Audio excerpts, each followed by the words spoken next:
Did she do that? Look, I realize how awesome I am. I wish I was in both boxes as well. The world can only handle so much beige, Matt. Yeah, and I can actually, I think the best part as well is I can see Zoe's face, like, in the program, like, realize what she's done, and she's just kind of laughing. Which, honestly, I mean, look, there's probably, like, 4 or 5 people I wish I was in both boxes, maybe. You know? Did you forget to get a fake tan before this season started, Matt? You look yeah. Kind of like, you know. Damn. Hey, look, bro. It's almost like there's been a pandemic and you haven't had to was, you know, another, like, hour of sleep or, you know, get up. And oh, brilliant. I landed. I love how the studios there on, like, campus, just the ability to, like, you know, Aaron just drop in, like, you know, say hello. They got, like, there's so much going on with the beta I'm sure right they now. love having us harass them super constantly, Matt. Yeah, I'm sure they're really, I mean, yeah, really Scott barging the doors down, like, asking for Zenyatta buffs every few days. Yeah, well, he got his wish, didn't he? We'll see how that pans out. But I mean, we're on the precipice of our second match of the day here, Matthew. Yeah. San Francisco, right? What a name. What a legacy this team has had. Not so much last year, though, obviously. A little bit of a tougher year for San Francisco as they really had to find their identity once more.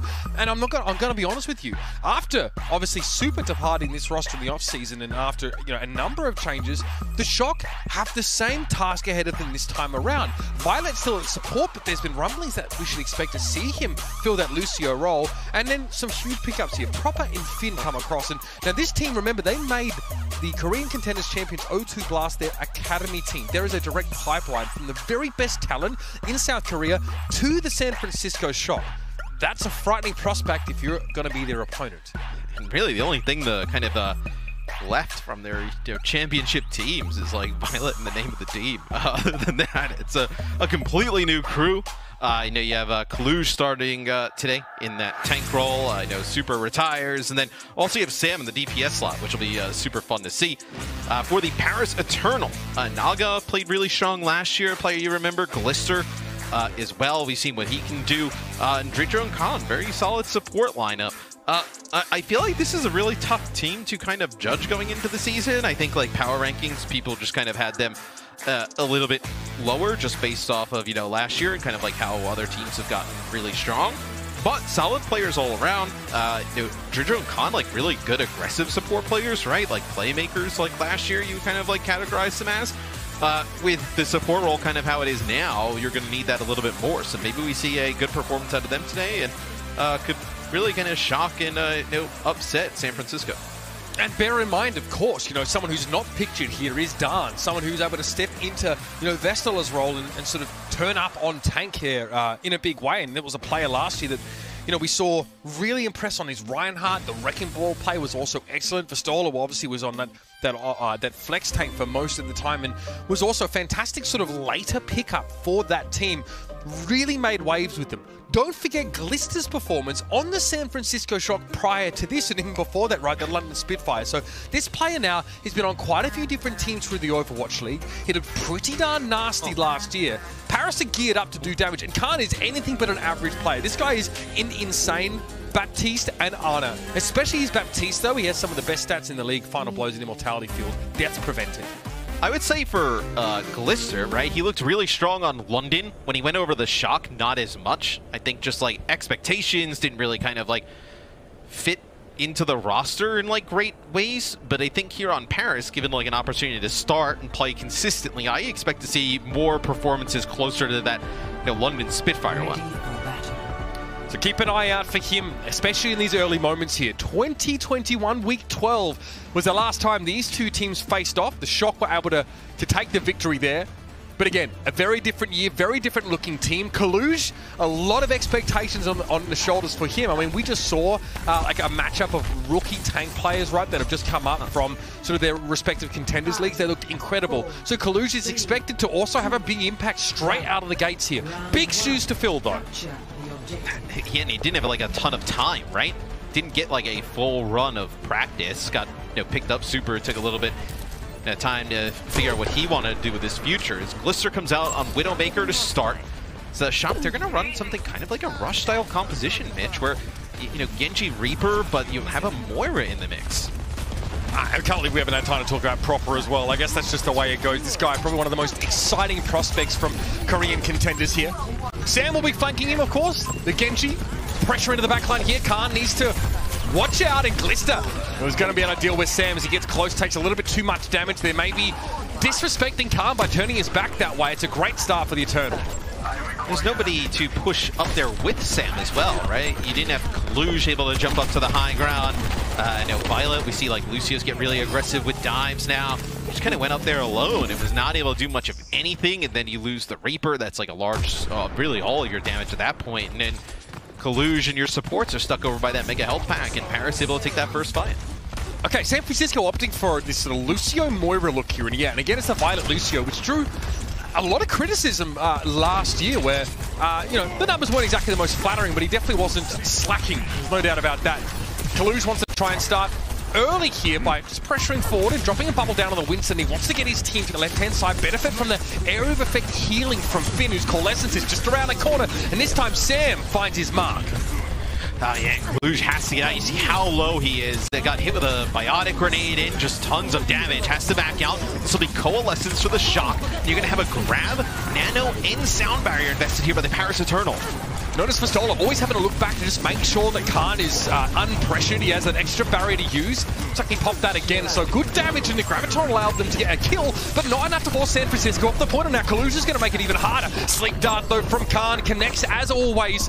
Proper able to find Glister in the meantime, though, and the DP is starting to get their hands a little dirty. Kaluj forces out a defensive biotic grenade from Khan, who's able to evade until Proper runs him down. San Francisco is still in control. And with San Francisco, the playstyle that they're kind of like aiming for with this is something similar to how we saw in Overwatch 1 with like rush-style compositions, right? Like usually when you see Lucio with a Moira, that, and especially like a Reaper, right? You kind of like think in the past, like, you know, it's like Reinhardt, Mei combinations that would go with it. You know, Genji just so strong right now. Dragonblade as well. You kind of just like, you know, hold the Coalescence on top of him, or in this case, maybe Sound Barrier get him in. Really good to be able to take out this Soldier 76 or the Widowmaker. Yeah, this comp doesn't allow for a Nanoblade though, so Sam's going to have to get it done without. Biotic field thrown down there by Glister as he looks at pressure on the Soldier 76. Hits the play, but it's going to be from Naga first. Khan has no nano, so it's going to go without again. Sam does the same. He comes out a little better though, and he gets rid of Khan. Yeah, as soon as the Dragon Blade comes out from Naga, that's when the Sound Barrier is invested by Violet. The Death Blossom in Dragon Blade invests there from the San Francisco Shock, but there's just no time left. Sam gets another pick, as that's, you know, 3 fights in a row. He's able to kick things off. Huge performance out of him here in his first match. Recall had to be used by Glister just to get the touch there. Dredro fades in and then out like a more poor noir film.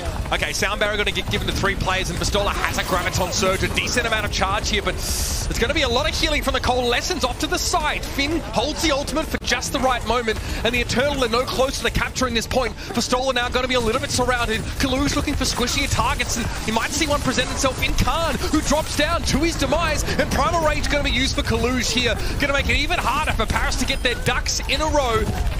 And he's not taking any damage, really. Now looking to push Dredro away from the point. They've already lost Naga and Pistola, and it is just the last vestiges of the Eternal. Wipe from the point. As a Shock, they'll take round 1. You can also see it's quite interesting from the first-person POV, like how often they're using the ping system. I've on live on beta, like, almost forget sometimes that the ping system's like there, just because, like, I'm so used to kind of how it always was. But like Kaluj marking targets there for teammates, right, to be able to dive or just let them know where the Lucio is in that type of situation. Like, really effective at the pro level, and how you see him used constantly. As we'll take a look at Sam's Dragon Blade here. Yeah, get rid of that Soldier 76 right away. That's such a huge source of damage. Get him out. Yeah, Sam did a hell of a lot with that. We're seeing that teams are really not going for the Nano Blade setup here. It's just kind of unnecessary now with healing toned down as it is. Bit of a throwback from the Shock. You know, Lucio Ana with a Tracer Genji combination. Winston in the mix. I mean, this is a quintessential pick for Proper. He and Merit would sort of trade off a little bit. You see Proper sometimes even on the Echo a little bit. Merit to pick up the Tracer in that case, but definitely one of his, you know, most hyped up picks. This is where the shining star of, you know, South Korean Overwatch really gets to shine. I was going to say, you are going to have so much pressure on Blister here. Can you keep him alive? Obviously, Soldier 76 really strong right now with the extra mobility, just all DPS get and sprint. But when you have just the Winston collapsing on you, the Tracer in one angle, the Genji in another, well, you're relying on like the supports to keep you up, but you only have so much, right? Vistola, the defense matrix, can only block so much. Khan, especially with the biotic grenade, and then Dridro just knocking players back. Like, it's going to be very difficult, because I imagine as soon as they kind of see Glister in the position he plays from, they're just going to try and collapse. I mean, like they did just before on Naga, right? You saw that Sam managed to get that final blow after proper set it up. Big biotic grenade connection there from Khan. Can they get rid of Kaluj as a result? No! He's able to weather the storm and back away for a time. Khan now needs to go to the help of Glister, and Vistola is sleeping elsewhere. Oh, it's dangerous. Proper finds the elimination. The stick. Oh, Proper has arrived. And what a way to do it. He'll chase down this Lucio. Dridro really needs to respect this kind of pressure. And this isn't even all of San Francisco's DPS weapons. No, and you talk about players that this year can take over the game from really kind of all the roles, but like DPS. You kind of put Proper at the top of the list in terms of like how hyped he's been coming into the league, and then even just kind of like how you've heard his performance has been, against some of the teams, whether it's like, scrims or seeing them on the ladder. You look out for him to be like one of the players, this year that's like, up for, Rookie of the Year award. Sam, not to be outshone. Verging on that Dragon Blade here and pinging out some of those lower health targets. Proper needs to recall. Here comes Sam once more. It's beautiful. Naga falls down. Kaluj is sleeping, but right now he's done his job. He creates the opening that San Francisco exploited. They are so far ahead, Matt. 84-0 here. And it's a different look than we've seen from other teams so far. The look that we're getting from San Francisco. First round, kind of a variation of like a rush style of play, and then this like really just an all-out aggressive dive. As you've seen, it's been very difficult for Paris Eternal to even get players through the choke. Naga drops the point here. Vistola looks to chase the backline a little bit there. Sound barrier looks like it was eaten up, but Dridro going to go for the sound barrier of his own, Sleep Dart rather. Naga Blade, Finn down, looking for Sam, but it's deflected for the most part. One kill, Naga's going to have to settle for that, and it does put Paris at least in a position to start accruing capture progress. Yeah, you get the shock up to 99. Coming back into this, though, you have no support ults for Paris Eternal. Look for Proper to try and land like this pulse bomb. Maybe on a Glister, you get that Soldier 76 out of the way, especially if he's got the tac visor. Then you're in a lot of trouble if you're Paris. Proper looking pretty comfortable here in his Overwatch League debut. Great pressure on a Khan, and that was combined, of course, with Kaluj's scrutiny. Violet going to drop down though, but the enemy out of the picture is pretty nasty for the Eternal. Glister though stands tall in the absence of that key support, but that's the pulse bomb you were talking about, Matthew. Proper finds his mark. Glister again falls. And in that type of situation, what can Khan even do? It's just so much aggression. As you see, they're going to jump right on a Finn. Violet there with a nice swoop though, and a biotic grenade knocks Vistola back as he goes down to 20 HP. Then going to have to use his self-destruct just to get a new mech back.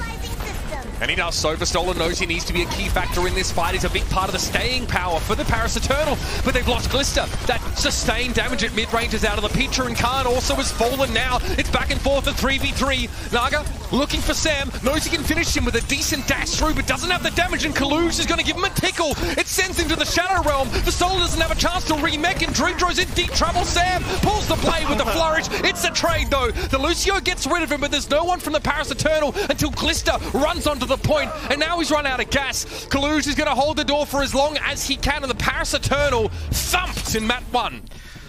San Francisco Shock start things off in dominant fashion right there. I know the first round was a little bit close, I think, when they got off to a little bit of a slow start, but as soon as they got rolling, there was no stopping the Shock. Proper and Sam off the break, man. This DPS combo, the Tracer and the Genji, just causing loads of problems for the Paris Eternal. Yeah, stunning stuff. Proper, obviously, some really key pulse bomb sticks, as you mentioned, and that raw aggression as we sort of chase down Dridro early in the round. We haven't even seen Kilo come in here, right? Who's another hyped-up DPS option for this team. San Francisco have got it all, and they're off to a great start here. These young rookies are shining under pressure. Let's see if the Eternal can fire back on the other side of the break.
the San Francisco shot.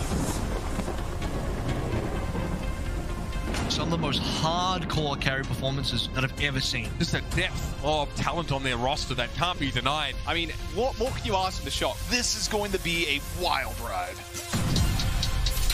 Violet is cracked. He's out of his mind. I say that justice. Okay. At pace with everything right now. Jesus Christ, dude. Sam is deadlifting right now, actually. Finish is doing so much. Cleans it up like DPS and Yardo. San Francisco has cemented themselves as the greatest team in Overwatch. Now, we knew that in the off-season, the San Francisco Shock were looking to make some money moves, right? The merger with O2 Blast, one of the most impressive teams in Korean contenders history, and what that sort of meant as far as the development pipeline of these young players definitely gave us that feeling. Sam looks fantastic, and so does Kalush here as well. Some of these players that maybe don't hail from South Korea really standing tall in this first map, and the way that the Shock want to play, Matt, hasn't changed so much. They still want to move at blistering pace. Yeah, lightning fast gameplay there from the San Francisco Shock, where Paris Eternal was very difficult to even keep Glister alive on the 76, as Don will come in for Vistola. So, substitution in terms of tanks, Vistola kind of more in like that off-tank role, I would say, in terms of like what kind of heroes he's playing. Don, as we go into the next map, which will be King's Row, we haven't seen a Reinhardt yet. Possibly we see Reinhardt played here, as this is a classic Reinhardt map. Absolutely, and honestly, the Reinhardt was one of the most successful picks for this squad last year. Dan was a big part of that, naturally. He's tied for second in charge kills and stuns per Earth Shatter, so keep an eye out for that. He was a very aggressive sort of Reinhardt that loved to start the fight off, and Ryan's had a bit of a facelift, so we may not necessarily see him, but if we do, keep an eye out for some of those. I will say though, some not so subtle changes. How effective is like a Reinhardt-based composition going to be on a map like this if the Shock decide to come out and run, you know, what we saw in that last point on Well? You could easily run the Ana Lucio with the Genji Tracer and just be really aggressive towards like high ground and kind of like, you know, pack them up into corners and like really tough positions. What we've seen so far, at least today, is like some of these static comps have not been you know, tremendous. So looks like San Francisco off the start here. We'll see what they decide to do. You know, I believe it was Kevster earlier, right? Teased us with a Sojourn, but it's going to be proper on the 76. So 76 is probably up on the high ground in certain positions. Really just kind of subbing out the Tracer for the 76. A little bit more consistent damage. Paris Eternal, still some time to make changes. I'd be kind of shocked if we see like a Pharah Mercy kind of combination here. Pharah Mercy's good like against comps that want to play like closer together, and like especially when Soldier 76 isn't in the meta. Looks like Naga on Genji, Glister. Yeah, look back. So they're actually going to bring Don to play the Winston here. So they want to play a mirror matchup.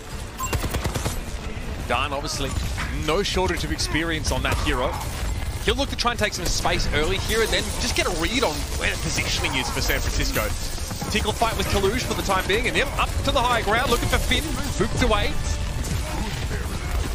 I gotta say, Violet is a player that, obviously a tremendous flex support in previous seasons, but he's gonna be probably playing a lot of like the main supports for this team at this point, like the Lucio. His boops to be able to help Finn have been on point, especially for a player who, Lucio is not like one of his main characters in the past. Absolutely, and he's caught some smoke for it as well by a lot of fans. It was such a meme that he was like not a good Lucio player. I don't know how reasonable that is definitely now after he's of course been working on it. Glister finds a quick double kill here, and the spawn advantage is with Paris, so they should be able to get some capture percent, but there will be a recontest. Oh, absolutely. As Kalush and Proper are able to stay alive through this. You're going to come back here. Maybe your Winston jumps on the point. You can actually build up this nano and then put it on Kalush and let it really stay alive on the point. Man, Sam just so fast right onto Glister. Glister, though, straight away, Helix Rocket his own feet, so heedless of the damage he might take from it there, just in case Sam actually gets on him. Finn could be in trouble, though, but Kalush is going to get him in Nano Boost, sleeping it off now, but Dana's been removed. Proper's able to find the enemy main tank. I'm going to have to get used to not putting main in front of that. And Kalush now has a Primal Rage build up from that fight. He did his job. Yeah, you see how far out he pushed the supports in the Soldier 76, right? All the way back to the initial choke. Just kind of like zoning them off. You're able to take care of the tank in that type of situation. It's going to take a while to really kind of see how this game develops. This plays completely different as Kalush has Primal Rage, going to use it, get really aggressive, trying to knock the Paris Eternal even further back. Yeah, I mean, again, how much space are you really creating for San Francisco? I mean, you maybe just want to slow this down for the Eternal, but here they come. Tactical Visor comes out from Glister, but a bubble's thrown down instantly. Looking for Kalush. Sound Barrier to give Glister some staying power, and stay he does. Pushes all the way into the formation of the San Francisco Shock, getting rid of 2. That's a big blow. 40% of San Francisco off the map. The rest look like they're being corralled. Yeah, and it doesn't look like the rest are going to be able to even get down and get a touch. They're just trying to get out with their lives. It's Biotic Grenade there. You'll be able to take out Naga. Can you get out, though, as some light staggers here could be pretty devastating for the Shock. That classic aggression from Dredro, right? You'd love to see it. A better way to lead the Eternal forward, but proper off the spawn now to get rid of Dan. Cart's on the move, though, and that was just an attempt for the Eternal to create a little bit of space early. Maybe get through this stroke unharmed. They'll be very pleased if they can do so. Shock will come back. They'll have both support ultimates here, right? They respect it. And I was a bit nervous, you know, when you kind of saw like the staggers coming out, like, oh, are you going to lose like Violet and Finn, right? So this will be a Nano Blade coming in. All right, one of the first we've seen today, but Sam found himself without targets initially until he finds 3. Maybe even a 4th there as Dan is stolen away by Proper. And yeah, we saw Genji get a lot of work done without the Nano Boost, but when he has it, that's scary.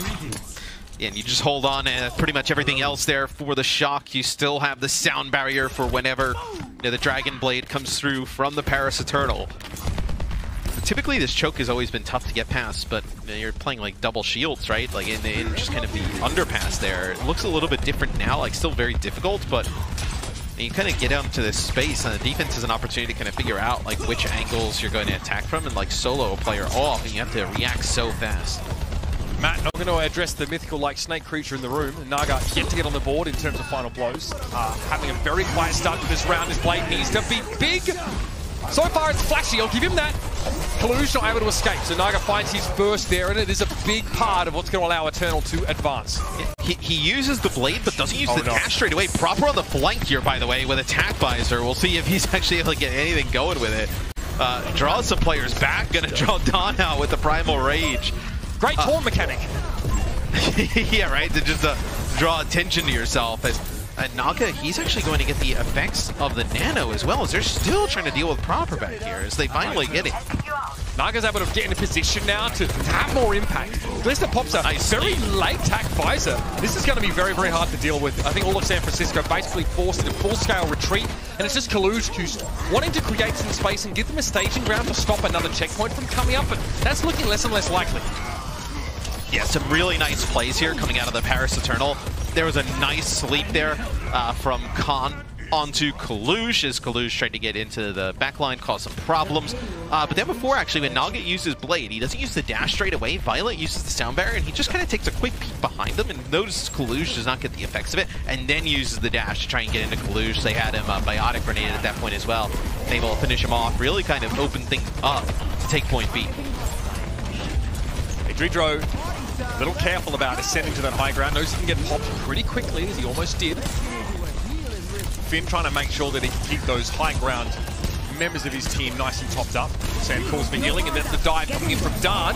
Takes a lot of damage, but Naga finds the target crucially. Looks like it was a deflect, actually, of a Biotic Grenade back at Finn. Nicely done by Naga. Beautiful little dive in. Kalush is in trouble too. And it's so interesting to see Paris Eternal like not play this well, but like, you know, kind of match the Shock in terms of like composition. If they didn't really kind of want to go towards something like this, or couldn't really play it that aggressive on Ilios, where King's Row, they're looking fantastic with this type of setup. In the last couple of minutes, Naga is, I mean, he's done an unreal amount of damage. It's actually disgusting. He's now back in form. Kalush able to get rid of him at the start of this fight, though. Naga pulled the blade and gets taken down. Dana in a great spot here to try and keep everybody in spawn. Instead, he tries to, you know, control Proper a little bit. Sam is wreaking havoc in his backline, and Dan has to go over the edge. Yeah, Sam doesn't have to use the blade either, so that's huge, as Paris Eternal does not have a sound barrier going into this next fight. Really just try and put Glister in the best position to succeed with the tac visor, but team so far today been doing a really nice job, either using some of the new cover added, or just getting whether it's these Winston or Genji with a deflect right in the faces. You're gonna lose Khan straight away, so you're gonna see everybody back up for the Paris Eternal. Nothing you can do now. So punishing that dive was there from San Francisco. Kaluja also holding on to the primal rage, which may be crucial in terms of him filling up Glister's field of vision. And that card also start to revert its course. Yeah, a lot of emphasis being put on this tactical visor, giving Glister the sight lines, but this L-shaped turn makes it a little hard for Soldier to really get a good spot. And there's environmental kill threat as well. Finn looking after Sam for the time being as he just tries to make sure no one gets that high ground for free. Oh, Nano, here it goes. Yeah, and I was going to say, once he sees an opportunity, going to call for the Nano. Going to take out Glister. Kaluj, putting more pressure onto Khan. Second fight in a row, able to deal with him early. So there go the supports of the Paris Eternal. Really well executed dive there from the Shock. Yeah, and good rationing of ultimates as well. No, I mean, they come less and less frequently in the Overwatch 2 PvP beta, so Kaluj recognizing that keeping this primal for another fight, pretty important to ration those out. Now this is where we see him take his stand on his debut. This could set things up for San Francisco in the next half. Dan's put to sleep at the start now. Glister, here it is, tac visor. And you can see what Kaluj is trying to do. Get in his way, fill up his vision, make it hard for him to find a squishy target. Violet's able to avoid most of that. Oh, look at the damage. Proper finds a tactical visor of his own. Great work by Kaluj, though. Excellent disruption with that primal rage. And Proper makes it 3-2 with one rocket. Dream Drone now trying to knock him off the map, but Proper wasn't born yesterday. Young as he may be, the overtime will be done here, and Paris are stopped before the end of the map. Still a pretty good offensive attack from the Paris Eternal. Really a bounce-back performance about how they played in map number 1. You almost get the full distance. You get it pretty close there towards the end. It's just, can they hold serve on defense, right? Because this is where the Shock are going to be able to be the aggressors, obviously pushing the pace and tempo on the offensive side. And again, San Francisco getting a lot of value out of Nanolade. Proper.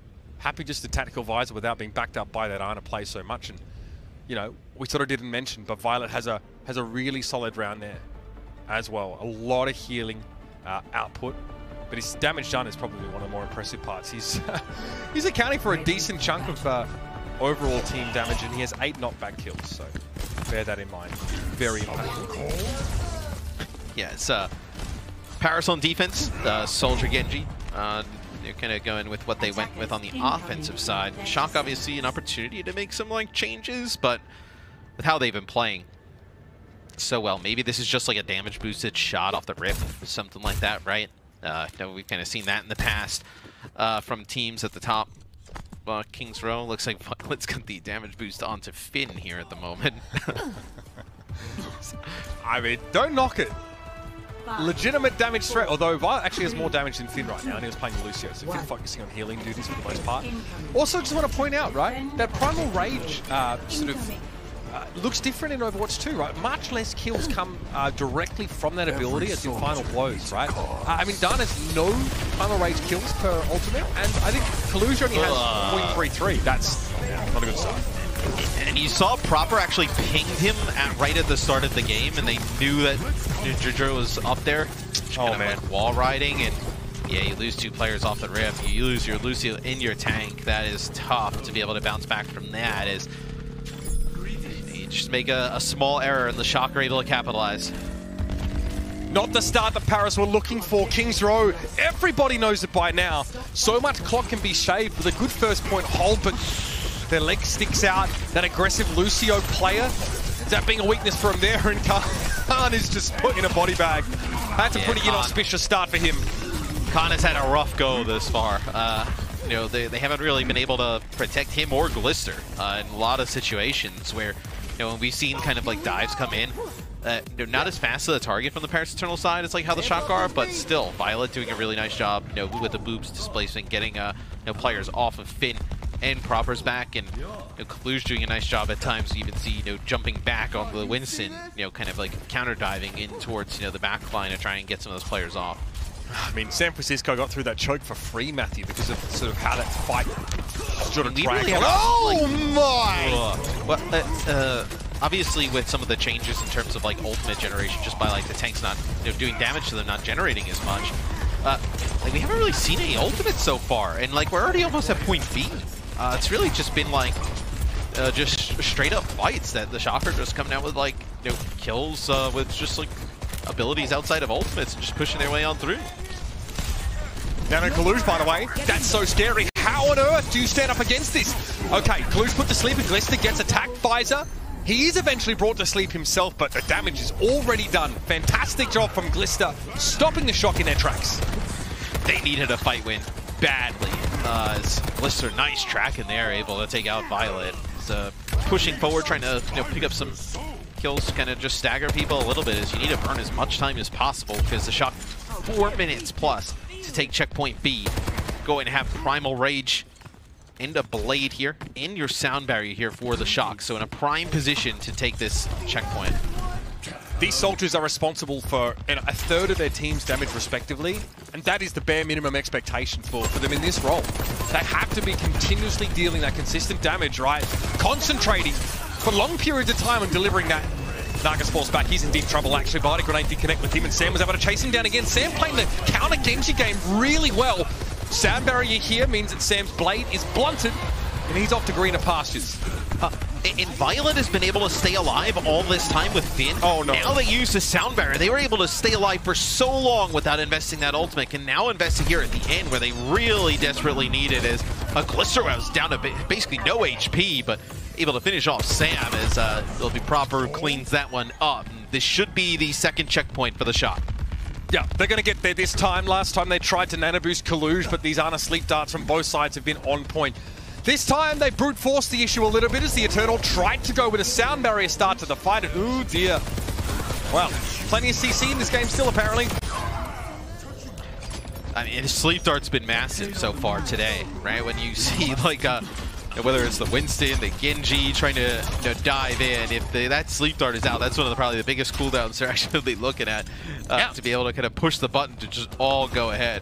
You have to hit every one of them. The cooldown's increased now as well, so you spend another 3 seconds waiting for it to come up. You must hit the huge biotic grenade. I mean, you're able to connect with like 3 players there.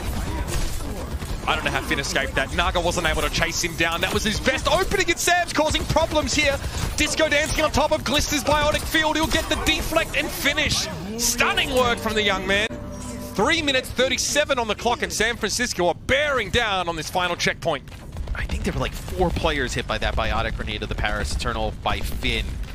And once they were able to like kind of like stay alive for a little bit back out, but not long enough, as Glister's going to use the tank visor here, but look at how much cover they're able to use to just stay alive, as I know Kalush put a shot at him with the Winston alternate fire.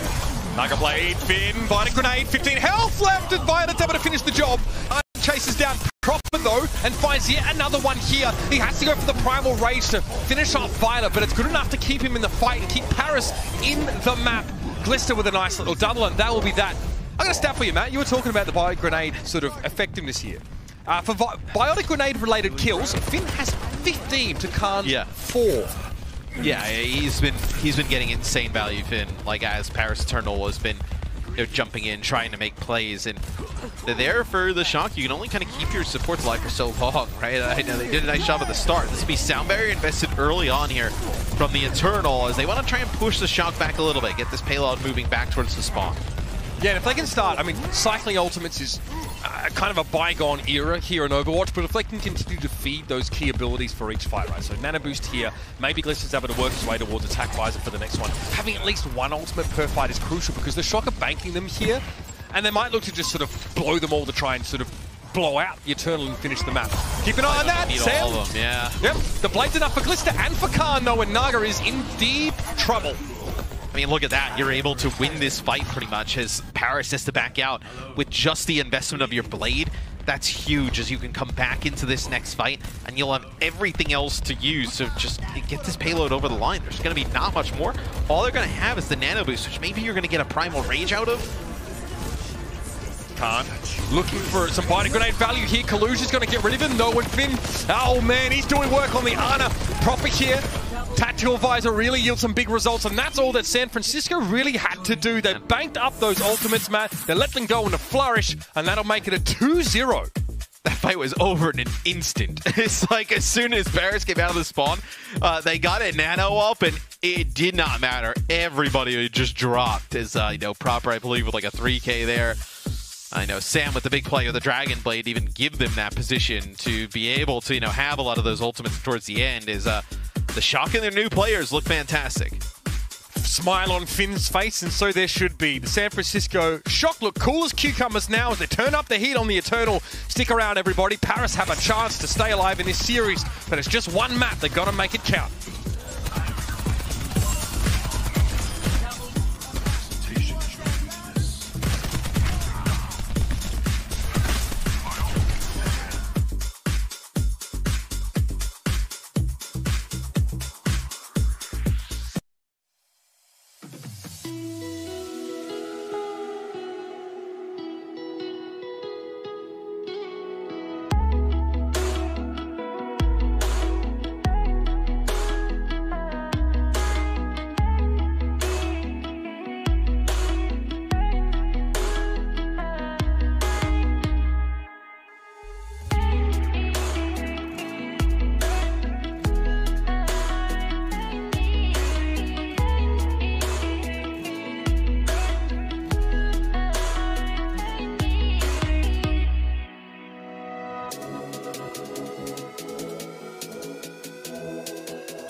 You were there from the beginning.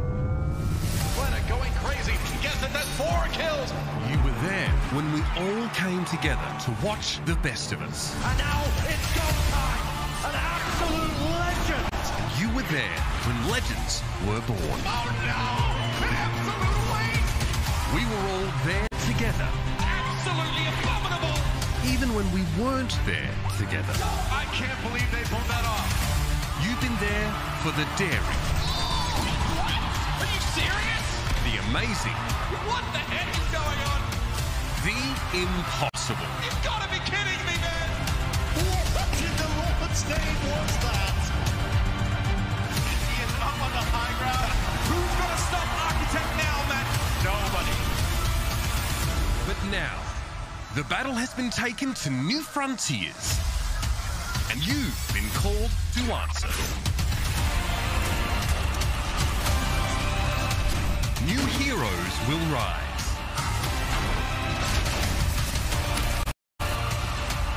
New arenas will emerge. New legacies will be formed. Will you be there?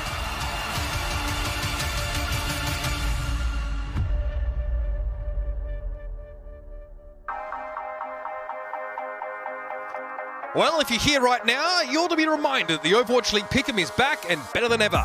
Be sure to make your picks every week during the Kickoff Clash qualifiers to win cash and new prizes like OWL tokens. And this year, you can make your picks on the Overwatch League mobile app. That's right, you don't even need to drag yourself to a PC to make your pick'ems and then back them up with horrendous takes on twitter.com. Love to hear them. Not. Make sure you get those pick'ems in again before they get all locked up, ladies and gentlemen. Enjoy. I forgot to do mine, but I definitely would have picked Gladiators. I would pick the Shock in this one. I'm on track so far. I probably would have picked whoever wins the next one as well. I said 3-1-3-0, I want to say. Maybe 3-2 actually, so maybe I need a reverse sweep here. Here we go, substitution though. Kilo comes in from Sam. I'm very excited about this, Matt, because obviously teammate of Propers comes in. Kilo really known for a lot of hit scan heroes. This guy is nasty and nutty, and it kind of gives us a bit of an idea of where San Francisco are going for this next map. But I've got to say, I am beyond impressed. I'm blown away by Sam's debut. Insane. He honestly gapped on the Genji like you would not believe. I would definitely agree. Wasn't sure what to expect, even just like how much Sam would play, right? With Proper and Kilo on the roster, but coming in those first two maps, he was tremendous on the Genji. Huge difference maker, so far, probably one of the better Genji or best Genji we've seen today, even though we're just our second match in. Dorado coming up next. We'll kind of get a look at, maybe some Widowmaker, some more long-range hit scan here as Dorado, we've seen that in the past. Absolutely, and the kind of map that definitely facilitates for some of the specialty that Finn can bring in. I mean, it's iconic, a map of course, and the environment's changed a little bit for us, but it is still the same Dorado that you know and love. Now again, we're looking to try and get to see some Colosseo in this series, so the Paris Eternal, they've been given notice. You need to try and start this reverse sweep here and now. But realistically, San Francisco, a few steps ahead here. I've got to say, look, Finn looking incredible on that support role there. And look, I think Naga had a slower start to King's Row. Really started to pick it up towards the end, but it was a little too late, especially with Proper being just godlike from start to finish of that map. You've got to have everybody running on all cylinders by the looks of things to sort of match San Francisco's Shock right now. Yes, they have gotten Paris' number in the regular season all time due to the Shock. So we'll see if Paris can kind of correct that, put it get one on the board here today. So it'll be Paris Eternal on defense. Nothing really changing. Don stays in. I guess that's one thing to kind of point to is Don or Vestola, who is going to play here, as we saw Vestola in map number 1, Don in map number 2. We see Don stay in. So far, we've really only seen the Winston from him.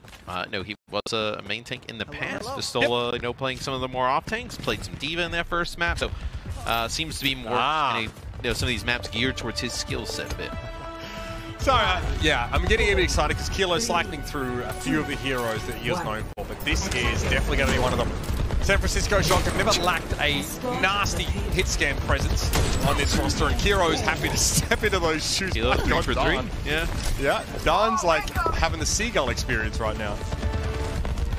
Yes, Proper will go Genji here, so Maybe you can sub out Sam because you want the hit scan, but also Proper just has the flexibility to play just about anything, right? As that's a biotic grenade hit onto Dawn, as Finn has been on point throughout this series. As the Ana bio grenades have been massive in terms of like pushing Paris Eternal back, and then also getting them weak, making it difficult to stay in, commit to those dives. Yeah. Like I said, tough enough to keep your tank alive without it being impossible to heal them, right? No defense matrix to back up the Winston here, but that's some nice little work from Glister. Slick use of the Helix Rocket. A bunch of damage. Finish off Finn with that shot. Oh, That Helix Rocket almost goes right back into his face. You can also just see, like, in 5v5, like, without the shields in play, like multiple shields, like, just the lethality of some characters. Like, right there, you know, Finn turns the corner, like, with Soldier 76 and some little bit extra damage. I mean, he is gone off the map, where, you know, in the past, they're just a little bit longer some of these fights would go. All right, Kalush to the high ground now. Glister finds himself, without his biotic field and without healing available readily. Kalush is actually able to get out with this, getting away with literal murder, and really limiting Paris's ability to control that high ground, but they will remain for now and try and drop down off and into this choke. What can Khan make happen here with a biotic grenade? Oh, okay, both teams go for bios. Paris get 2 players hit by them, but Finn is able to be finished off by Dan, following up the bio. Yeah, and then the mark on the Kilo up in the high ground, and then, you know, Don just jumps right on top of him and has the primal. No need to use it. Kalush going to make it into the back of the spawn now. She's going to get some healing from that, but Overwatch has changed so much over the years, but this one factors remain the same. Winston playing from the high ground in this position, able to go up, down, and sort of get safe healing. It's always been very powerful on this map. Kalush is trying to break through this, but put to sleep pretty much instantly there by Khan. And Dan is obviously doing a little bit of peeling here as he try and pressure out that back line. Nicely done. Probably going to get rid of Naga though. No blade. Surely not. No, it's far too low for that. And Dan looks nasty on the Winston so far. yeah, he's had a really strong performance since he's come in. You know, much closer game than the first one on King's Row. Then here on Dorado, pretty good start as now the Shock will get the payload moving. They only had to use their nano during that, Mitch. You know, just on a Kalush to really kick that one off as Paris tried to use the Dragon Blade to bring things back. As Infrasight here from Kilo going to make it very difficult for Paris to get onto the card. Ooh, proper forced back. Okay, here's a Primal Rage. That's going to be a beautiful follow-up there. Even though Dridro had a sound barrier, it's not going to be enough to stop the Shock, who built most of these ultimates during that kind of brute force kind of brawl as they tried to get through the choke. I'm interested to see if, like, Paris decides to counter this, like, with a Widowmaker of their own. I don't know if it's, like, the matchup. Like, Glister's a sick Widowmaker, right? But is this the matchup you want to take? Also, Widowmaker becomes an even easier dive target, which you're already kind of having, like, difficulties dealing with. But in certain parts of the map like this, you're just dealing with, like, look at the sight lines that you're kind of dealing with here. Like, the Widowmaker is so effective. Kilo, yeah, he's great sight lines, and he's just better than Glister Takes at this Glister's head off, yeah. I mean, and you don't want to switch at this point, right? Because Glister has the attack visor, so you're just kind of like holding on to it. Just you want to get a use of it because ultimates are just so much harder to come by. Now that bubble's down, so again, it's a little risky here for the Eternal to play on this high ground when they don't control Kilo's positioning. Proper, got to keep them honest here. You know, Shuriken up, Shuriken, attack visor coming in. Look at, okay, so Prop's trying to get Glister's way with that deflect while he can, and a great sound barrier from Violet. They may lose Kalush here. Yeah, he's not able to escape, but they're able to trade despite there being so many ultimates at play for Paris. And what do you do for the Shock, right? You know, you're getting close to this Nano. Do you even think about, like, extending this fight and maybe Nano on the Proper? He's getting so close. As, this is going to be a Primal Rage that comes in from Dawn. As Proper's actually going to use the Blade. He's going to get 2. No way. Got stuck on the roof for a moment there and needs to get away from Dan, and so he does. Kalush to the rescue now. Proper was hoping to finish Dan off, but Kilo's going to be there with that final little bit of damage. They're still going to devastating though, is they were grouped up inside the courthouse. Perfect timing for a Blade. As you know, it was Don who actually had the effects of a nano boost, which is able to help him like finish Proper off. But you know, Naga here just trying to contest with Khan kind of healing him from the high ground. You're going to see both teams get back to about full strength. It's going to be a nano though up to the high ground here. Oh, Luge gets slept right away. Stunning work as well. And you can see that Khan knew he had to come forward, which is counterintuitive, right? You see a Winston that's nano boosted. You don't want to walk in his direction at all, but he knew to hit that sleep dart, he had to get inside the bubble. Nicely done by Khan, and Kalush is shut down. is that we've seen Khan with like some really nice auto play as well. We talked about Finn, but like the sleep darts on the Kalush have been perfectly every time he's been able to take him out. There was another one, he's biotic grenaded, so they try and finish him off, but they wake him up. Now a few more kills come in for the Shock. You're gonna have to back up here if you're the Eternal. Kalush having to get away with that is just astonishing to me.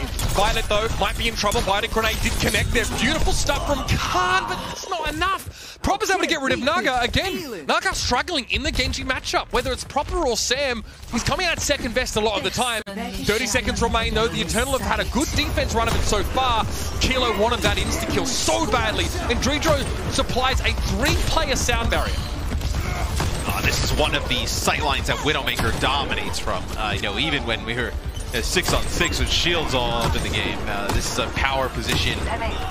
So difficult. You see, like the 76 can't challenge at range. Also, the 76 is dealing with a Genji in his face.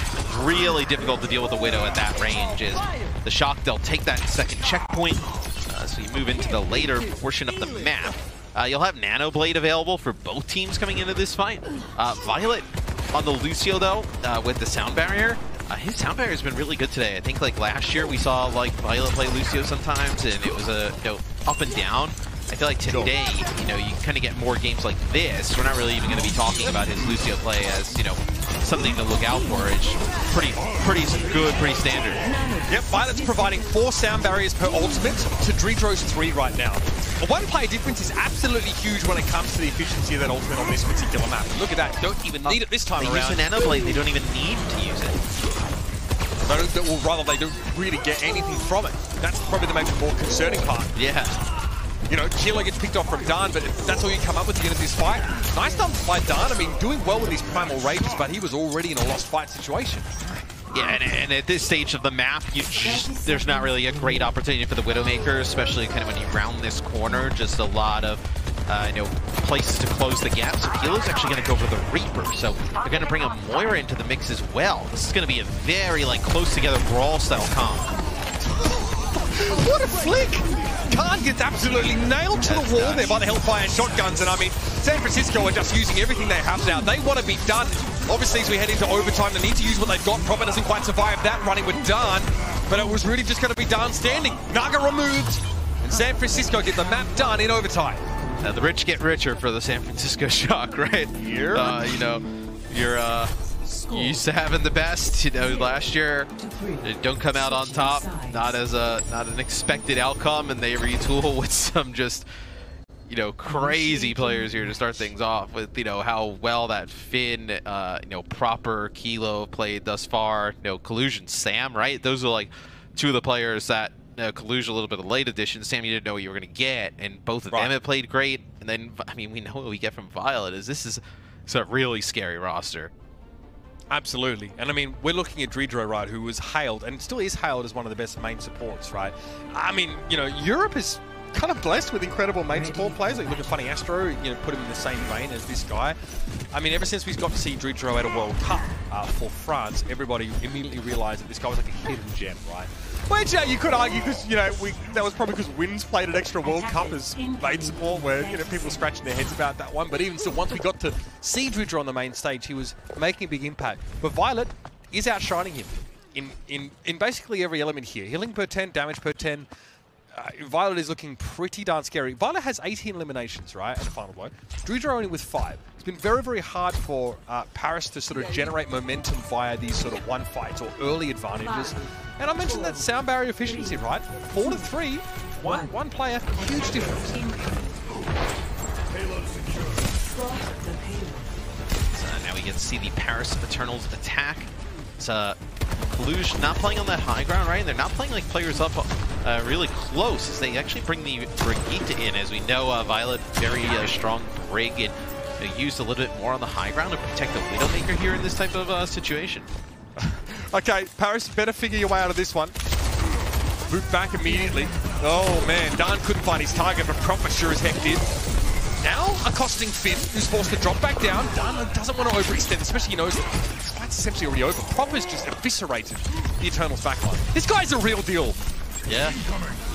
And like this is you know, probably like you know, you've had a few weeks now with Kalush on the roster, right? But still, you know, being able to get him in, get him kind of familiar with the team, kind of like the coaching style, the players. You expect like things should just get better from this point on, right? Now, good to hear for Violet. Get to zoom in here. Obviously, Shield Bash now has no stun, but she kind of heals with everything. It's not just a certain number of abilities that proc Inspire, it's all of them. Her healing output is disgusting. Sleep Dart, that was connection. Nice job by Khan, but he gets rid of Violet as well. Smooth as silk, baby. Fantastic play from Khan to deal with all sorts of aggression in his face. And Paris might actually have a staging ground to start from here. Yeah, so we get our first look at like Sombra throughout the weekend, right? We haven't seen Sombra thus far as a lot of changes there, man. Backwards, yeah, a lot of changes with Sombra, right? You know, she can hack from stealth, does more damage to health hack targets. You know, EMP does like a percent damage, kind of like for 40% of current health, not max. Yes. So yeah, obviously more effective at sort of fuller health targets here. But then invisible hack is pretty scary. Keep an eye on that. Health packs only get hacked for 30 seconds now, so you'd have to refresh that much more frequently. Looks like Glister getting a good idea of where Kilo is. It's gonna be. Oh, does he get the job done? Body grenade there to heal Kilo back up, and he immediately pops his visor. Yeah, I was gonna say immediately pops walls, right, to get an idea of where he is. This will be a Dragon Blade that comes in. What a primal rage from Naga, and he's shut down quickly as well. Yeah, Kalush made it impossible for Naga to actually touch the target that he wanted to go for. Great peel. And this is what we talk about now, is the tank player having to do it all. Go aggressive, start the fights, and also peel and protect your backline. Masterful understanding of the role there from Kalush. Already almost halfway to yet another primal rage. Completely shutting Naga down. He switched over the Reaper guy. He's done. Yeah, so now you get a Reaper Sombra combination. We've seen this in the past. Also, no, when Violet uses Rally, you see that's like extra health, like no longer gaining extra armor, right? Like anything that like sound barrier, like you've seen those like green bars today, those all kind of get converted into, overhealing, so to speak. So no, kind of like having their own individual things, like adding shields or armor in terms of Rally. What I found interesting, Mitch, before was like when Glister went for the kill on a Kilo, he actually didn't even hack him to start things off. Probably actually would have killed him with the damage amp. Worth pointing out there for sure. That EMP's up for Glister, but Naga's fallen yet again. Dredro just trying to group up and protect, I think, Khan from all of this attention that he's about to be receiving. But that is a tall order, sir. Biotic Grenade connects, sure enough, but a stagger fighter's not what you want here. Big EMP from Glister, though. Yikes, that one hurts. Oh, yeah, so you're going to get the payload moving here. Do you have an opportunity to get another fight, potentially, if you're the Shock? You don't have, like, a Lucio in the mix, so... not the speed boost, and honestly, probably don't even need to, right? Like, you're in a position where you completed the map. You can play a little bit more defensive. Get Kilo now sit up on the high ground as 76. You get a hold or two here, and you're in a spot to close it out before they even get close to capping that second checkpoint. 2 minutes and 17, right? That's what they're working with. So, in terms of trying to fight through this part of Dorado, not a whole lot of time. It's treacherous terrain, for sure. Glister pressured there by Kilo. He's obviously gone over to the Soldier, 76 down. Mana boost online for Paris Eternals. Khan. Looks like Paris is trying to figure out how to attack this. You're trying to get the Reaper in the right position, right? Get the Reaper close enough to make a huge impact. As Biotic Grenade comes in from Khan. Only connects with one, though, and you're going to have proper use of Dragon Blade. So looks like the Shock will win this engagement. Is the payload not even moving at this point? Yeah, I mean, Dan pops the Primal again, but it doesn't really do much in terms of advancing their win condition of moving that card, right? Buys a little bit of time, but Dan probably feeling like he gets shortchanged in terms of how effective he can be in that fight. And San Francisco building up to all these support ultimates, right? That is huge. Also using Brig to control space on that high ground makes it so hard for Paris to get a perch, to get any sort of staging ground here. This is about to get ugly. Yeah, looks like it's going to be a nano boost onto the Reaper. But the Shock don't have to go in here and fight it, like, right? Like yeah, I mean, they don't even like the Reaper, like, he gets no value out of that nano boost because the Shock are like, okay, like the payload's like not going to move outside. We don't have to jump in here and fight. Kalush was in Primal Rage. Yeah, they just walk right past him. I mean, as soon as the nano wears off, they just walk right past him. San Francisco 40 seconds left in the round now. Putting Paris in the most precarious of positions here. Yeah, it's familiar terrain to be sure, but a very unfamiliar situation going up against these players. San Francisco looking to build a new legacy, and they're looking to do so by starting off with a big 3-0 win here in the Overwatch League. Let's see if Paris can foil that a little bit more. Kilo's looking for a flank angle for this TAC visor. That could be a game ender. Yeah, I mean, what? You wait for the clock to dwindle down. Violet can use rally. You can come from another angle with a TAC visor. You're going to have a sound barrier here from Dridro, but still, it might not be enough. Here we go. Blista out of the picture here, taken down. Looks like environmental damage, or maybe even a deflection of that Helix rocket off a wall or something. Kilo TAC visor now. Sound barrier's going to be used, but it's not going to be nearly enough. Not nearly enough.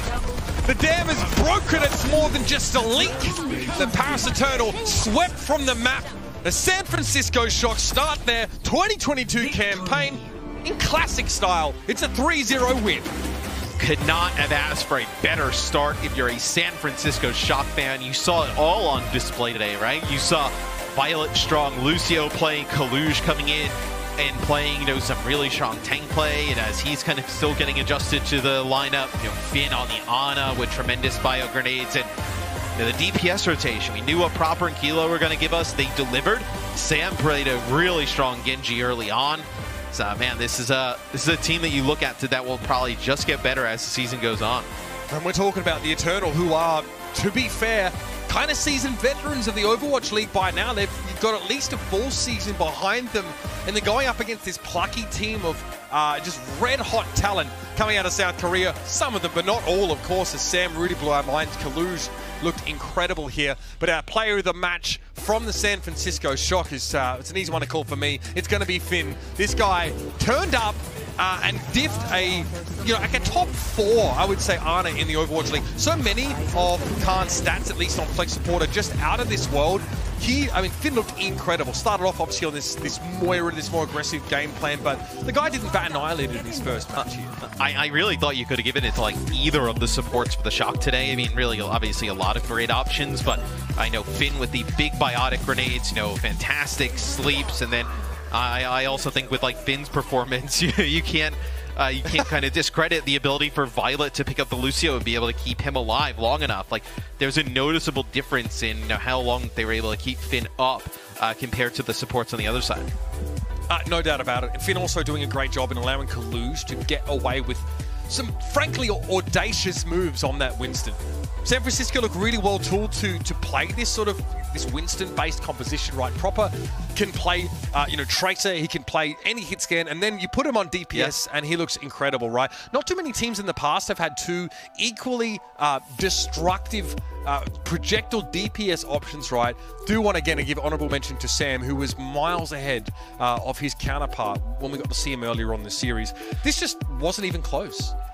And this Shock team is going to be one that, the versatility from them just in every single role is crazy throughout the year. I mean, I know Violet being able to pick things up like the Brig again, if you see a situation where he has to play the Batiste, right? Kaluge is known to be able to play so many of the different tanks that were main tanks and also tanks categorized as off tanks in the past. And then you kind of hit on the DPS. It's just crazy that they don't have to make as many changes as other teams, roster-wise, to make all this stuff work. Yeah, absolutely. We're going to give Matt a moment to get rid of the wild mouse cursor that's floating around in his room. We'll come back, more Overwatch League. There's a mouse coming cursor? right at you. Yeah, it was almost up your nose. I'm surprised you didn't feel it. Stick around, everybody. More Overwatch League coming after the break. It's been a pleasure to be back. More to come. The Overwatch League is brought to you by Upper Deck, the official trading card of the Overwatch League. And by TeamSpeak, the official voice supplier of the Overwatch League.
Welcome back, everybody. We're joined now by Proper from San Francisco Shock for our post-match interview. Proper, hello. Proper 선수 안녕하세요.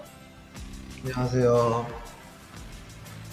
All right, congratulations on your big win today. Your first win, and also it was a very clean 3-0. So big congratulations, and I'm just going to jump right into my first question. First question being, there were a lot of hype about you joining the San Francisco Shock, and I think for all the right reasons, because I saw your gameplay and I was very amazed. You were really, really good.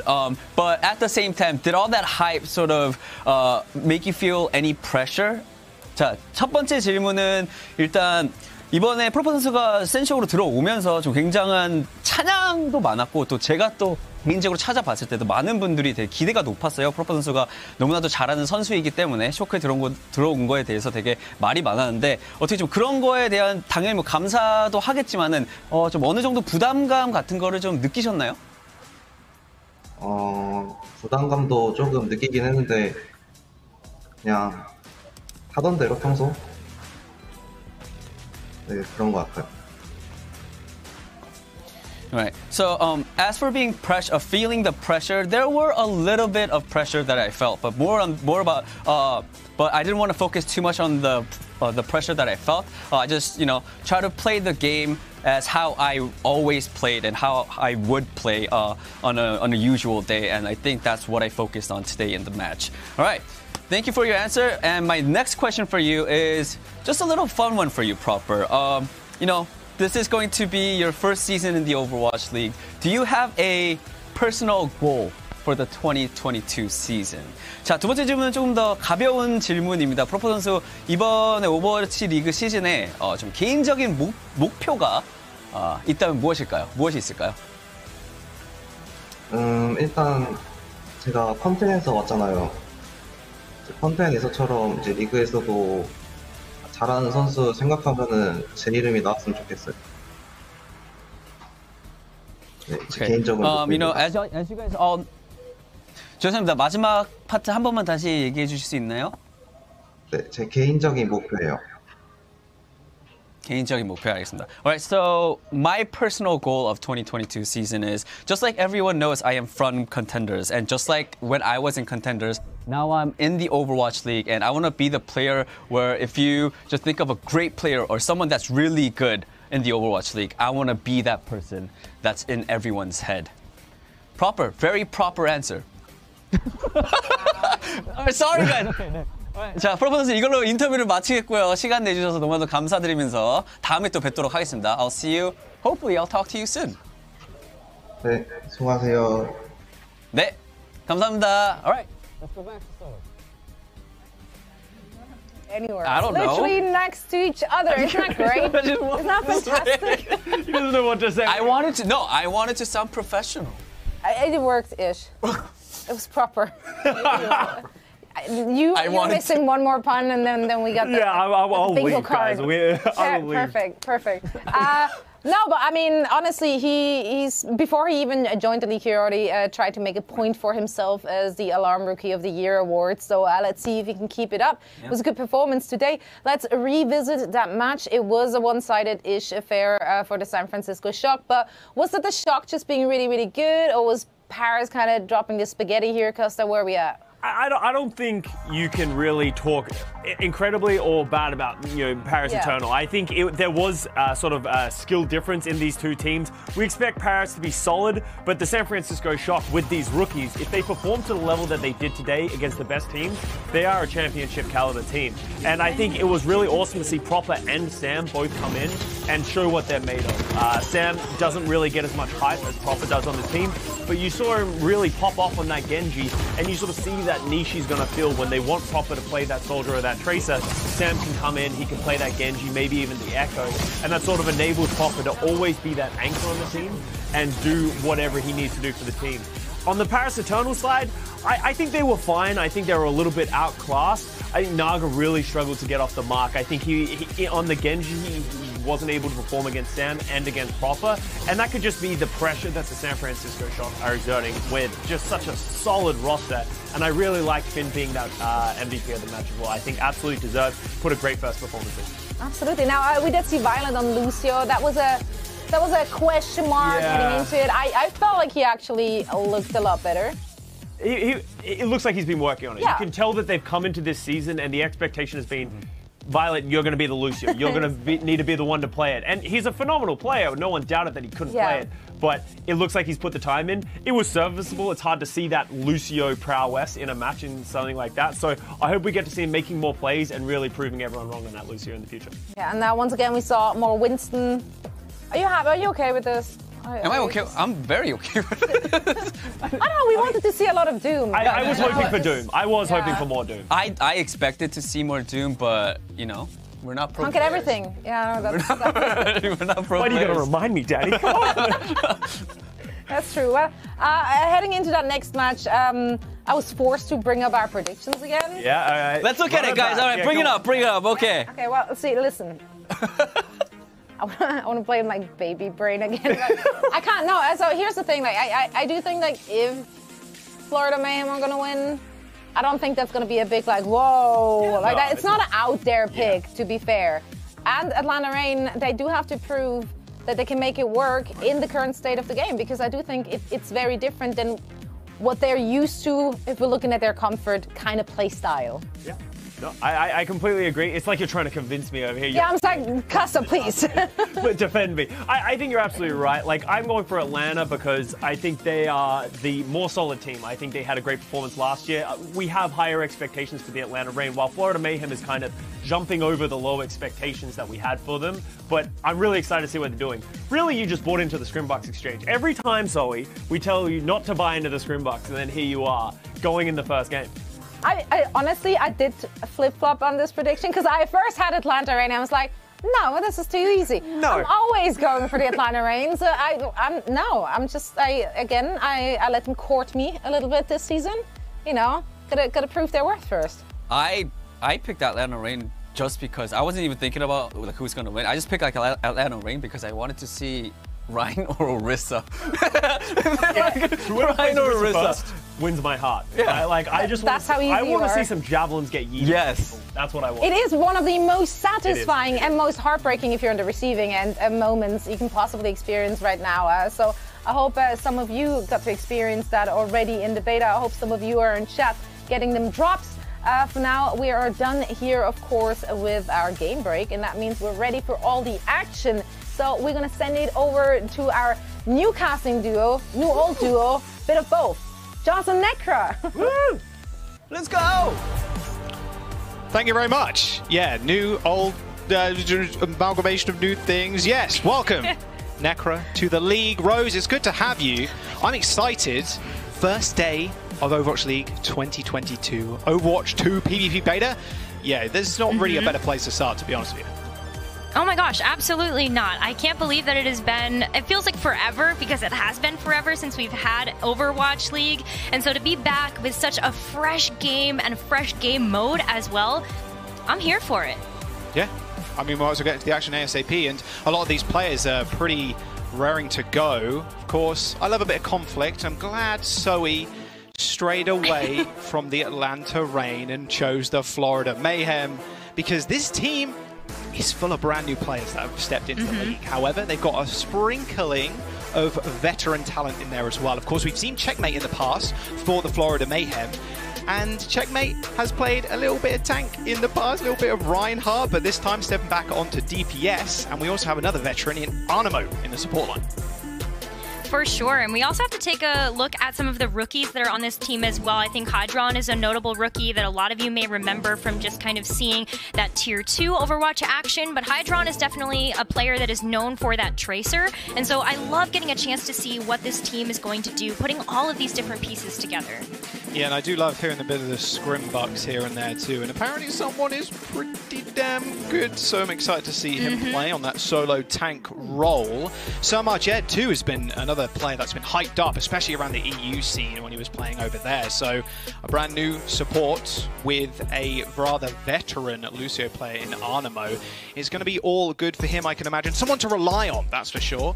And the Atlanta Reign, if you're a fan of them, you've got a lot of faces that you'll recognize once again, a lot to rely on. You have Kai, Nero in the DPS lineup. Of course, you have Hawk, and then brand new to the league, Ultraviolet and OG. Ultraviolet and OG have a rich history and successful history of playing together, and so I think that they're going to have a lot of synergy going into these matches, at least in this first quarter.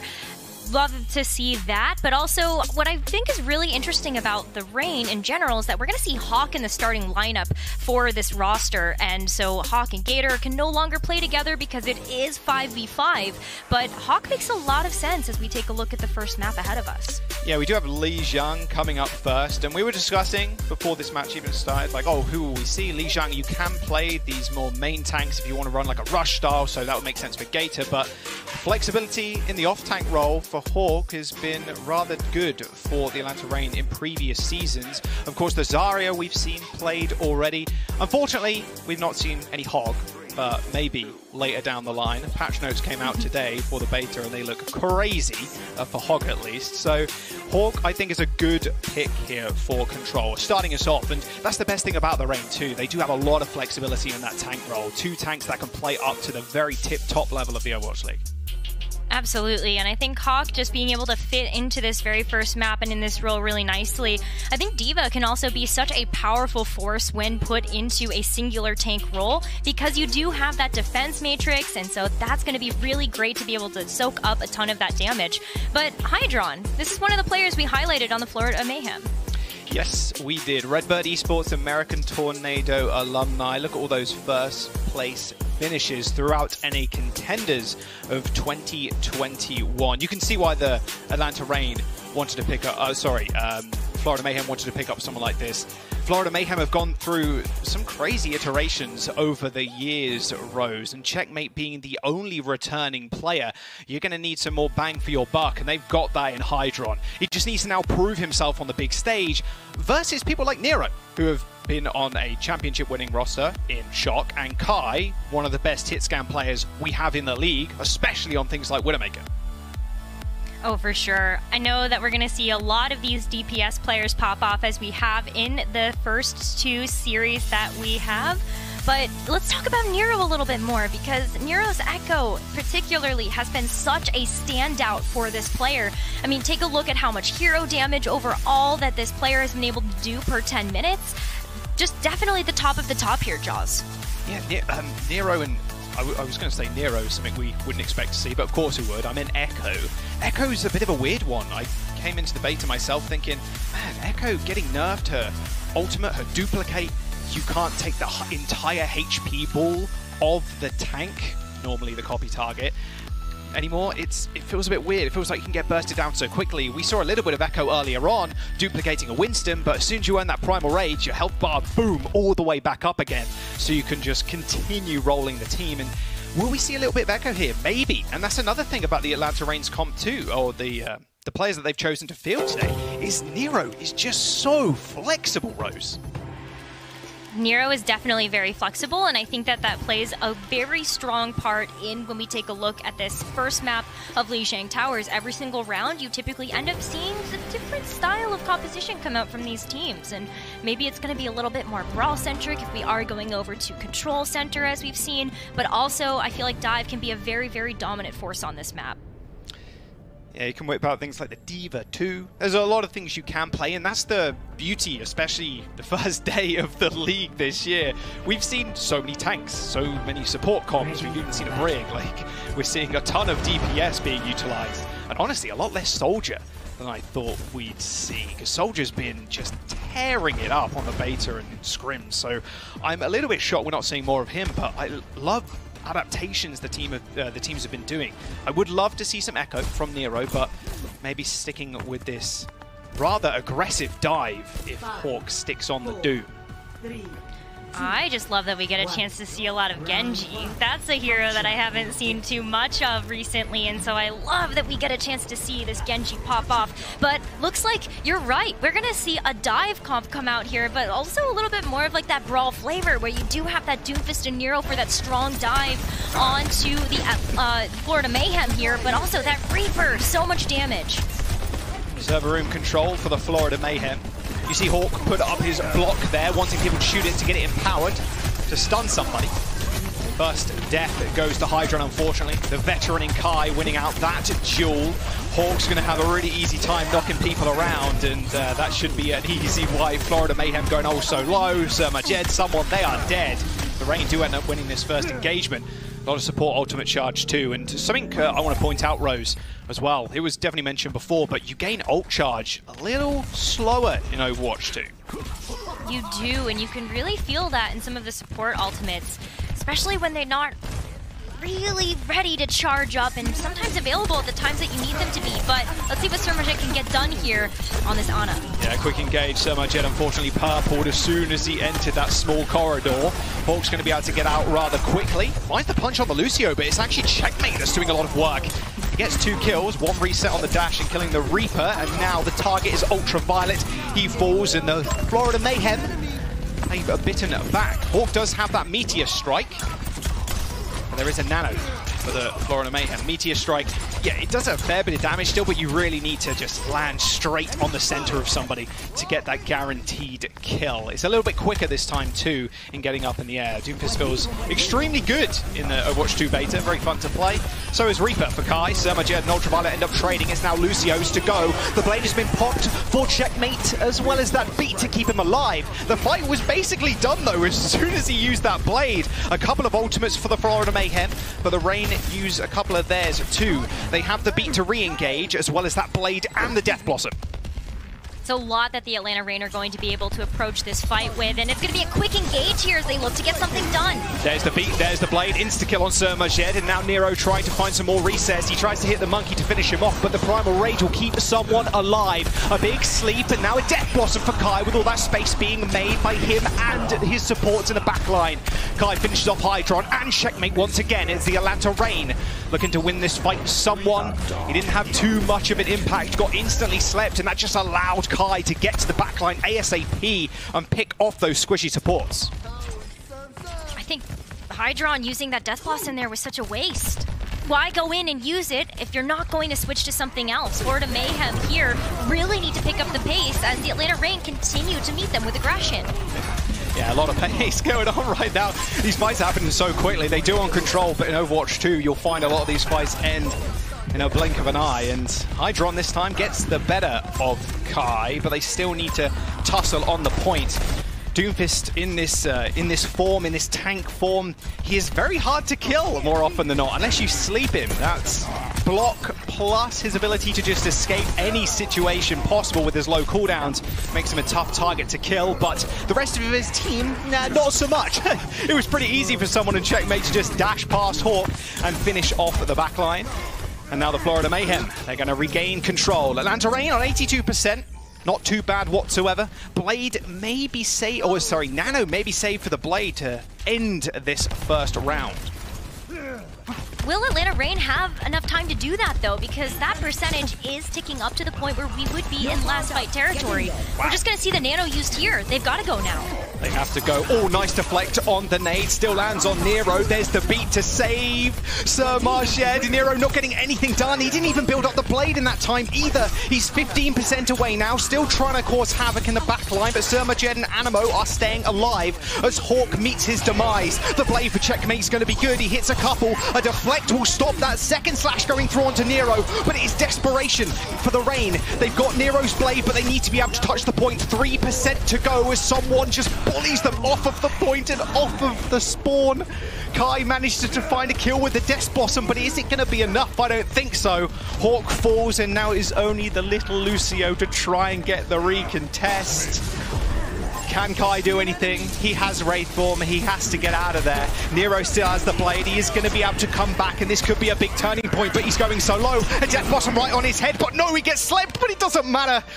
Kai, unfortunately, not able to touch the point as the Mayhem claim control center.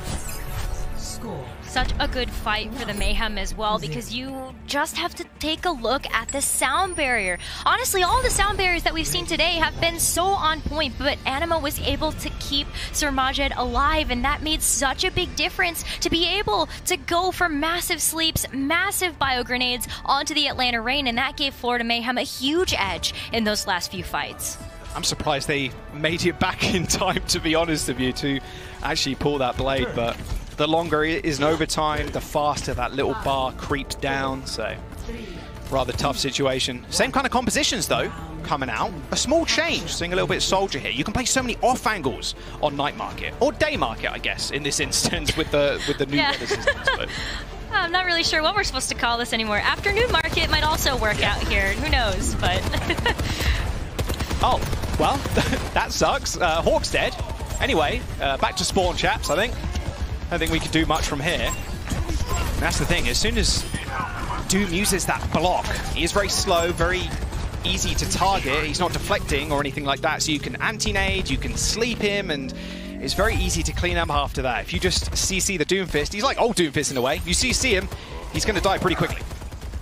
For sure, and I think that the other thing about Doomfist is you still have to worry about how you use those mobility cooldowns. If you don't have anything to escape, then you're just kind of left out to dry. Wouldn't call this an off angle, but Kai trying to do as much damage on the point as possible. Nice work. Checkmate does find the kill on him, but Hawk and Kai cleaning up. Hawk misses the punch, unfortunately, and just trying to get that capture coming through. There you go. 26% for the Florida Mayhem. Hydron is eventually chased down. A little bit harder in Overwatch 2 with the DPS passive stacking with Sprint. He's quick. Super quick. And I love the off angles again that you were mentioning, you know, Kai and Hydron being able to play this Soldier 76, just allowing you to really play by yourself as well, especially when you have the heal pod. You can really help yourself to sustain through some of this damage, and so I like that Hydron is going to continue to stay back from the team because you have that long range. Another very early nano onto Nero before he even has the blade. It works though. Amu does end up going down to the dash. Checkmate falls. Not the worst. I mean, next fight you can go in with the blade. You can even use Meteor Strike to corral people if you really wanted to. Doom Seismic Slam now has a giant radius, does 50 damage, and slows people, so that will enable Nero to maybe get some of those resets. Well, the other thing, too, is that Nero can just go in with the raw Dragon Blade because there's so much CC. Just try to get something done. Meteor Strike, Nano Visor being used by Hydron, doesn't find any targets whatsoever. People are just running to the health packs as fast as possible. However, Ultraviolet does end up falling. A lot less healing for the Atlanta Rain. Nero, perfect dive synergy with Hawk, does manage to kill a couple, and Sir Marjed caught off of the flank. Kai doing a fantastic job of just controlling this mega health pack room. And like you're saying, that healing station, it just makes him almost invincible. You really have to target him and push him out of those positions to take him out. And that's tough to do if you don't really have the mobility to do so. I mean, Checkmate can try to go after that, but hey, Nero saved the blade. So let's see what it can get done. Well, there's a visor available too. They may only need one of those ultimates. A nice beat in response from Animo, but now they have to worry about Nero. Another beat, this time on the Rain side, as the Atlanta Rain, they do forego the point, but they can still attack once again. I mean, Hydron is dead. The Florida Mayhem just survived ever so slightly there. They were basically going to lose if they didn't get that flip. A Primal Rage is going to get used. It might just be another blade on blade. Checkmate has his available too with no nano, but someone does end up going down. Nero just trying his hardest to kill Checkmate, who didn't find any value with the blade. And now this is Nero's chance. A lot of Atlanta Rain are purple though, so Nero might not have the back